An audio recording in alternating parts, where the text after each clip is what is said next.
back to my channel. My name is Bridget and this is Talk to Bridget, and today I'm going to be talking about how to find accommodation in Canada.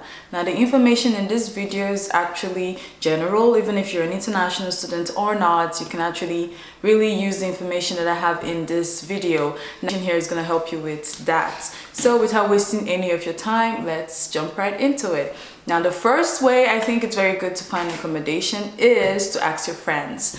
Now asking your friends, you may feel like, is that really important? It actually is. Most times some people live in apartments that there's like an empty room or empty 2 rooms or 3 rooms, you don't know.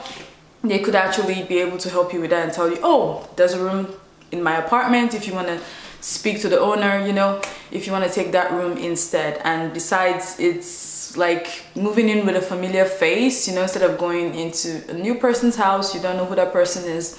That could actually really help. So if you're looking for an apartment, accommodation, you can just ask your friends. Believe me, they can really help. The number 2 way I think is very easy is online. Now there's so many websites that actually help you find the right accommodation for you. There are a lot of them. There's Kijiji, Craigslist, Apartmate, Padmaper, Condo.ca, Nice Place Toronto, Rent Seeker, Rent Compass, Buns Home Zone, Realtor.ca, and View It. There are a lot of them, but these ones are like just a few that you can check online and, you know, go through the apartments. Most of the time these websites, they have pictures, so you can go through the pictures. You can actually go see the apartments for yourself, check it out if you like it or not, and then you can always step up. Maybe if you have a lot of money, if you want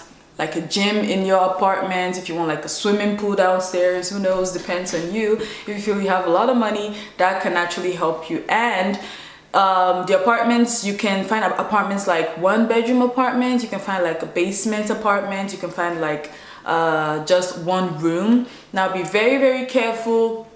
All these mean different things, okay? Well, at the end of the video, I'll probably explain that more. So number 3 way to find an apartment is to find apartment on your campus. Now this is mainly for students.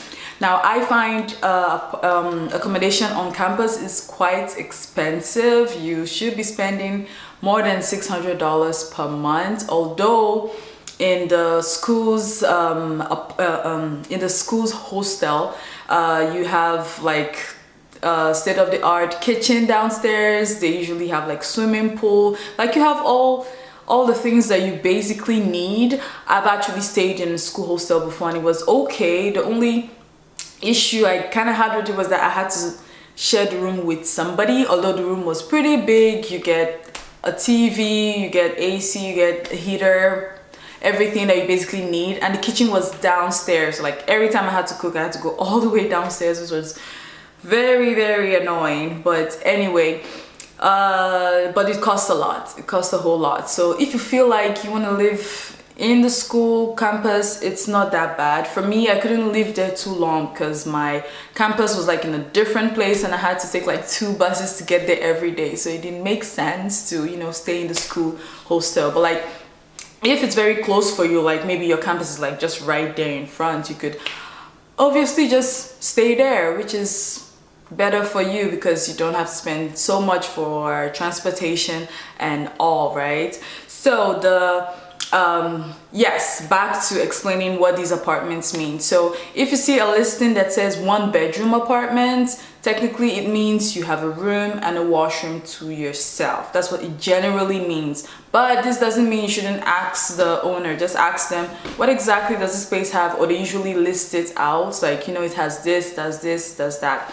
Now a basement apartment is just like it says, in the basement. And if you ask me, that's like my least favorite because it's always cold in the winter time. Oh my goodness. And then some basements don't really have windows, or they could have a window but a very small window, and I don't know, it feels really stuffy. But if you can find a basement apartment that works for you with your budget, go ahead and take it. It's actually a very okay idea if you like the whole basement thing. And then you can actually find one room. One room means you just basically have a room. That means you probably share the washroom, kitchen, and maybe some other stuff in the house with other people that live in the apartment. So any of these apartments can be good for you. As a student, I would advise that you just look for the one you can save a lot of money on. Just look for a neighborhood that's very quiet, you know, and housemates that are quiet as well, so you can study and focus on what you want to focus on. And yeah, you should be able to survive. So these are the ways that I think you can find an accommodation in Canada, which will be very helpful for you.